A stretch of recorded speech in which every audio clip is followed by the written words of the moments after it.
A combination of clever words and evocative illustrations can sometimes bring long life to a children's book. One such book is now celebrating its golden anniversary. With Rita Braver now, we examine the fine print. So now, which one of these was the house? Well, I think they're standing pretty close there now. Close to a Brooklyn Heights row house where a landmark children's book was born 50 years ago. No! Yes, this is it. That's it? This is it. It was here that two young housemates dreamed up the celebrated children's adventure, The Phantom Tollbooth, written by Norton Juster with illustrations by Jules Feiffer. The story centers on a bored boy named Milo, who didn't know what to do with himself. Not just sometimes, but always. When he was in school, he longed to be out, and when he was out, he longed to be in.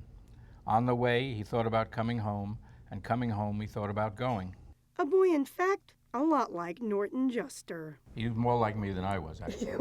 A bald kid with a beard, yeah. Today, Jules Feiffer is a Pulitzer Prize-winning cartoonist, playwright, and screenwriter. Norton Juster is a successful architect as well as children's book author.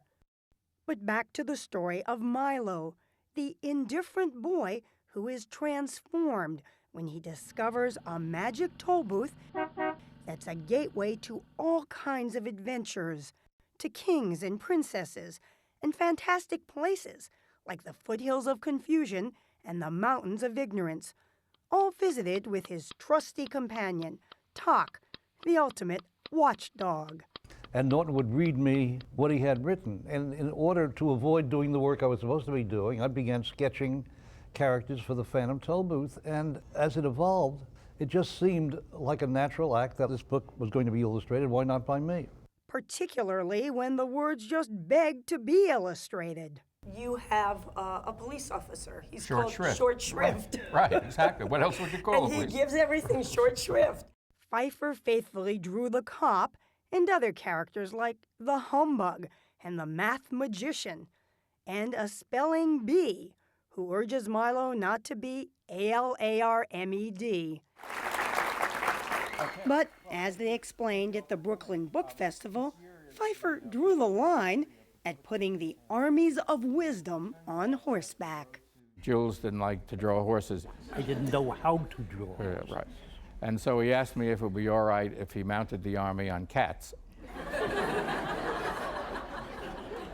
And we had real to do about that till finally he very grudgingly drew an outline of one horse from the side, and we just set it back several times.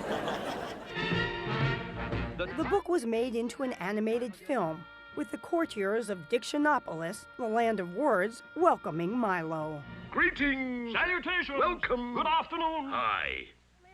Juster, now 82, and Feiffer, 83, say back in 1961, no one expected the Phantom Tollbooth to materialize into anything. The vocabulary is too difficult. The ideas were too complex. Kids would not get any of the wordplay and punning. And to top it all off... It's not really a children's book. Yeah, not a children's book, of course. Fantasy is bad for children because it disorients them.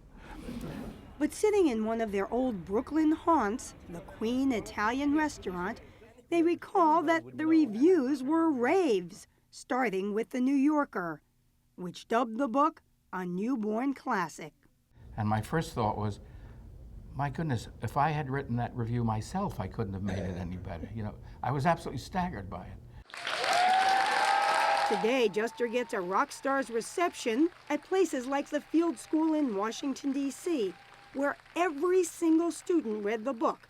He seems bored, which a lot of kids do. Like, they never know what they want to do. What we're talking about in the book are concerns and things that I think almost every child goes through. Fears, uncertainties, apprehensions, misunderstandings. A 50th anniversary edition was recently published, with appreciations by other writers. What happened to your glasses? You're not wearing your glasses. Oh, they're over here. And generations of readers line up to get their sometimes tattered books signed. Look at that. From 1971. I just want to thank you so much. I read the book when I was 8 and when I was 13 and when I was 17 and now I'm 20. My pleasure. This is why you do these things. You want to make a connection between yourself and some anonymous readers out there who you will be important to and who are important to you in consequence. And in the very room in which he sat, there were books that could take you anywhere, and things to invent and make and build and break, and all the puzzle and excitement of everything he didn't know. So what you're proudest of this book is really the fact that people can read into it what they want Yes, to. and with my delight and my blessing.